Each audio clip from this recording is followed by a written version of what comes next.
Hello, good evening to all of you. It's a gorgeous day here in Barboursville. We just had a bit of rain this past weekend. The sun is back. We're at full speed at work in the vineyard, tending thousands of vines. And today I have actually a great announcement. I am going to release, actually not myself, but the state is releasing Octagon 2018 vintage on Friday. It will be available through our tasting areas, available at Palladio restaurant for dinner.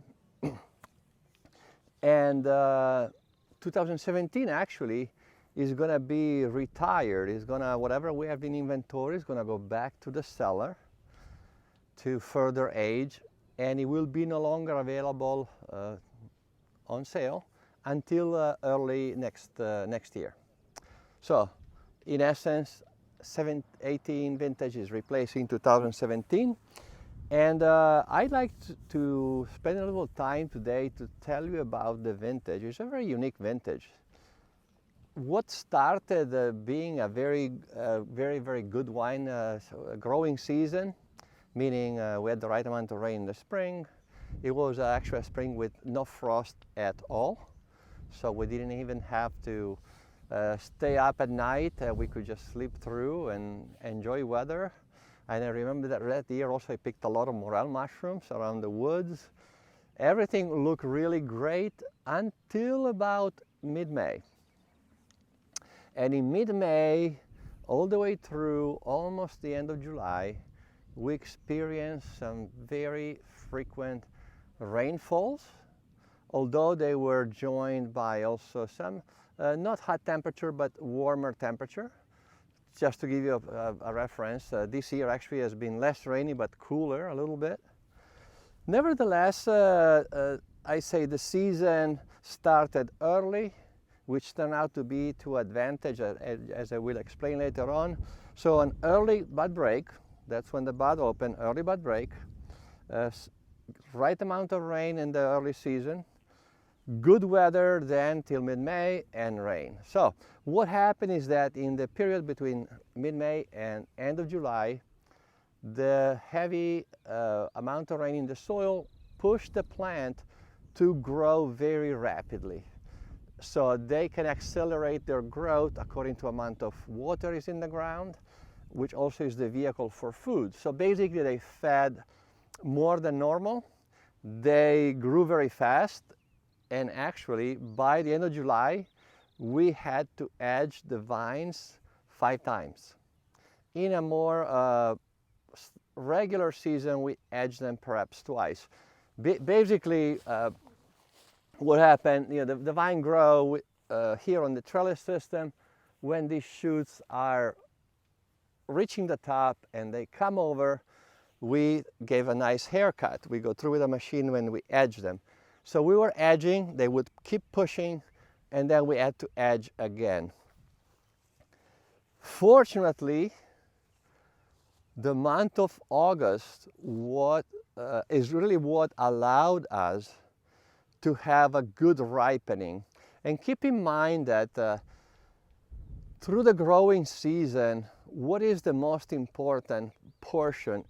It is the last 30 to 45 days from when the grapes are fully formed in shape. There's a time when they are hard and green and very hard, and they start developing sugars and color and flavors. They start becoming softer. That happens for the most part in the month of August. So a drier condition in August, which meant for us we only receive about 3 inches of rain in the whole month of August, really is what allow the grapes to achieve a good to very good ripening condition. Still, the higher amount of water in the ground caused some unique characteristic to the vintage, meaning the berries were a little bigger. Fortunately, actually the intensity of the color was quite good. what was a little bit diluted was really a bit the aromatics and the ratio between the skin and the juice. Basically, imagine, I exaggerated, imagine a grape berry being this big and one being very tiny. It's obvious that the big one has less skin ratio into the juice, and as you go smaller, it does increase. What that means is that when we ferment, the wine will be, in a case of a large berry, has less color intensity. A lot of the aromatic are contained also in the skin, and so there will be less color and quite lighter the taste of the wine. So what we did, not only we watched our vines like a hawk, and I remember we were out constantly checking on each varietals, each blocks, and whereas some blocks we saw that they were not to the standard of even considering producing Octagon. In particular, there were 3 blocks that also historically are the ones with the highest consistency of quality. We observed them very, very, very closely. And it was determined that yes, there was some larger berries that could have produced a wine on a lighter style.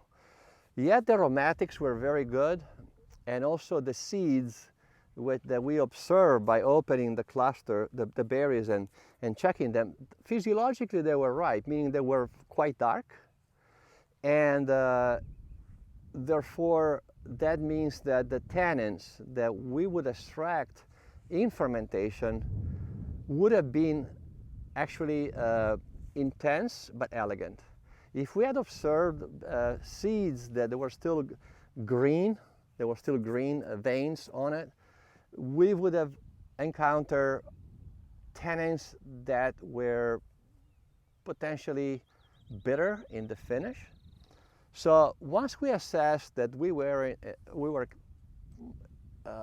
a chance to produce an Octagon in a challenging season, we made our plan to harvest, and we actually harvested very late in August, because right after the end of August we start getting into some more rains, and we knew the grapes would have not actually increased the quality, but actually it would have been even more diluted. So it was, I would say, a bit nerve-wracking per se. But in the end, you have to use logic, you have to use the experience you collected through growing many vintages here on the estate. And therefore, we together, myself, Fernando, Franco, our vineyard manager, and Daniele Tessaro, we convened and we made a plan to make an effort to segregate these parcels, ferment them separately, and then go for an Octagon vintage. I actually personally was fully convinced of the potential. There was a little bit of hesitation from others, just because it's, let me put it this way, when you are working in a difficult growing season, a challenging growing season, it's always more work. It's always more work. You're constricted to pick when the weather is right. So it was not an easy decision to take. But I'm glad we did. There is also another approach we took, different from the norm, in fermenting the grapes for Octagon. What we did right after we crushed each tank of Merlot and Cabernet Franc, not for Petit Verdot, after we crushed, we removed from the tank about 20% of the juice, therefore increasing quite a bit the ratio between the skin and the juice. Basically, if we had a volume of grape to produce 10,000 bottles of Octagon, we end up only producing 8,000. So it's a very costly, as you can understand, But as we say, Octagon for us is the best wine we can produce for every given season. And also, we didn't produce it every year. We didn't produce in 2000, 2003, 2011. The elements, the quality of the grapes, we knew was not there to even attempt to produce an Octagon. And actually, we fermented all the grapes, all the red grapes, that vintage, not with a concept of producing Octagon. For example, out of the 4 vineyards of Merlot we have, I remember in 2011, everything was picked together. We didn't produce Octagon, we just produced our Merlot Classic. But in this vintage, we segregated. So by doing that and then starting fermentation, I can tell you that about a week or so later, we were so joyful to taste the wine just fresh after fermentation. Outside was raining, was pouring, and I tell you, it gave me so much comfort to be in the cellar, knowing that all the effort paid off, knowing that we were able to produce a great wine in a challenging season. So it's going to be, for me, a very memorable vintage. Even, believe it or not, to me sometimes vintages are more memorable when they have a struggle in between than those that are perfect vintage, very, very easy vintages like 2019 and so on. It doesn't mean anything with the quality to me. It means to me what it took to be there, what decision we had to take, what we have to believe in firmly in order to produce that great wine. So it will be released, like I said, coming up this Friday. We actually just received, not long ago, actually early in the year, some great reviews from a wine taster from James Suckling at 95 points, and claiming this is a great wine, even though produced in a vintage of tribulation when it comes to weather. One thing, of course, that was noted by the taster, but also we know it and we share it, is that the vintage, because of the season, is a bit tighter, is a bit higher in acidity, is a bit more firm. Actually, it's a vintage that it's singing very loudly now, that in order to understand it better, really, really the best thing is to decant it, give it a couple of hours of air. Air actually allows the wine to open up more, to be able to be consumed.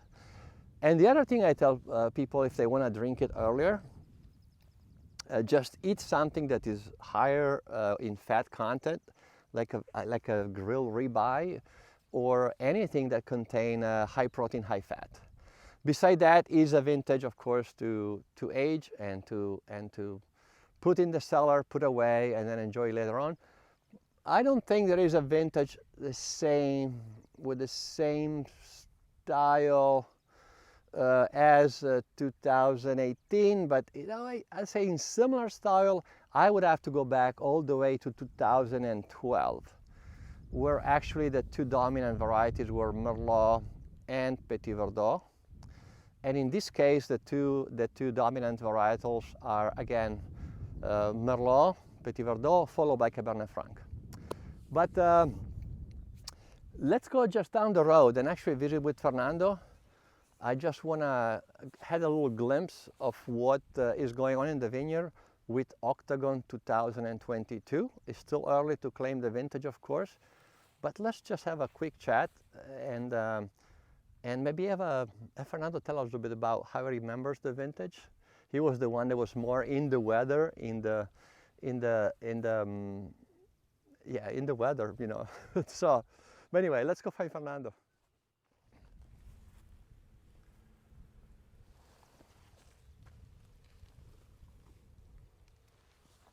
Well, and here we are with Fernando in his office. Yeah, this is my dear office. He's the man in the weather, but also he's the man who has the best office, Fernando. Yeah, that's for sure. That's for sure. It's always beautiful to be out here every day, and you know. Yeah. So 2018. Yeah. Well, in your career in Virginia, what do you think? You know, in the now it's what 40 years going to be now growing grapes in Virginia since '83. So 25 years here in Barboursville, and probably one of the most challenging years, I would say. But you know, we were able to find the best windows and make the right decisions at the harvest, and I think that's the difference. You know, having the of course, you know, we had to do so many different things, keeping the canopy clean and hedging and leaf pulling and making trying to get the most sunshine into the grapes and air circulation through it, so we can, because during those months of rain, it was, you know, constantly rainy, but it was it's something that is important to keep your canopy well managed and open, keep the clusters, you know, in the best shape possible, so they can dry off quickly during thunderstorms and showers, and that's and you know, it could have been also that we did all these things in June and in July. We did them with the hope that the weather would improve. Mm-hmm. And it could have happened like in other vintages, like 2003 and 2000. It just never improved, and we really made some very drinkable but very simple wines. But August was our revelation for. Yeah, August, you know, it gave us a nice window that we could pick the best. I mean, we were able to produce an Octagon that year, which is it's always a challenge, you know, to have the quality for that wine, and we were able to do it in 2018, which is a big privilege. And the best part too was that, you know, we were able to harvest all these vineyards before the hurricane came. If you remember, you know, late September we got the big hurricane coming, but by then we were done. So, you know, we were not really affected by it, and so making the right decisions, having. And I think we probably had less rain in our location here than other. I remember we had a little bit more, between 3 and 4 inches of rain spread through, but I remember a lot of storm just hugging the Blue Ridge Mountain past Rockersville. Rockersville is about 6 miles west from us, and that's due to this mountain range, the Southwest Mountain. A lot of the storms travel very low, and they are diverted. That really what made that vintage was that month of August and our diligent work. And actually it's a lot of work to guarantee that you have the best condition for the vineyard. We could have saved thousands of hours of work by just saying, hey, you know what, it's not a great season, let's limit our work, hour of work in the vineyard, and you go from there. But we never give up, like you said. You know, we're always there, setting the standard to make the best. Sometimes it doesn't happen, but in this case, to be very prepared, it paid off big time. It's always that say, you know, prepare for the worst and hope for the best. Exactly. so we had high hopes. We were very prepared. The vines were very ready to give us the best, and it happened. So I was saying earlier that actually, to me, the most memorable vintages are vintage like 18. Where you really, I mean, there's when joy comes out of struggle, when reward comes out of struggle, you tend to appreciate it. It's more intense. Absolutely. And that's what it is. Absolutely. So anyway. Yeah, absolutely. I totally agree with you. It's you know, it's more appreciation for that. I mean, it's beautiful to see those dry years, you know, and the beautiful wines that are produced, you know, with the least amount of no effort, but, you know, with the least worry.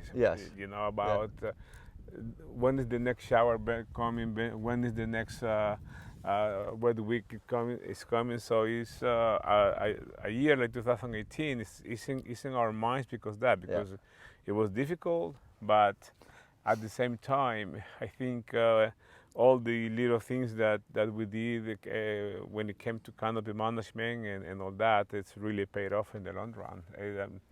I mean, those wines that we have tasted so far, they looking really beautiful. So we'll see. Right. Well, I'm gonna go down in the cellar. All right. Yeah. And sounds good. Take a little sip. Excellent, excellent. And I'll let you stay in the vineyard. Yeah, I know, yeah, I know I pulled you away from, yeah. Oh, we have all so our much people. going right There's now. a lot going on. Yeah, yeah. And Yeah. but it's looking fantastic here. Everything is growing so fast now. And probably next week, I think we'll be we probably have seeing some bloom in another 5-8 days. Yeah. Probably we'll start seeing some bloom going on. So that's gonna be So exciting. maybe next week we'll be in the vineyard again, and Yeah. we'll look at some flowers. Yeah. Right now we have the full formation of the flower clusters, so everybody can appreciate that. This is the both sexes of the flower are between the little calyptra, the male and female. So next week when they start blooming, you'll see how beautiful they look one day. And the aroma in the vineyard is just fantastic when blooming is going on. It's a very special moment. It's actually when the grapes are being formed. So it's a very exciting time for us. And in the next few days, you'll see. Hopefully, I think by next week we're gonna be in bloom for sure with Chardonnay, maybe some Merlot and Nebbiolo, and we'll probably be able to see some bloom already next week. Yeah. Well, I'll see you in the cellar. All right, guys, I see you. And here we are in what sometime is my office. It's actually more time the office of Daniele Tessaro, my associate winemaker, which also I thank for all the great work he contributed on this fantastic vintage. Friday will be the release date. Remember that 2017 will be removed for almost a year. If you like some before the next release in the early 20 and 23, get some before Friday. And I really want to say that I am very excited to share this vintage. A lot of struggles we went through, but it ended up in a very high point when we tasted the wine fresh out of about 10 days of fermentation. It was so exciting. I'll never forget it. And if you come here and see me around, we can reminisce together, and I will tell you in person a few more highlights about that harvest. I hope to see you soon. Thank you.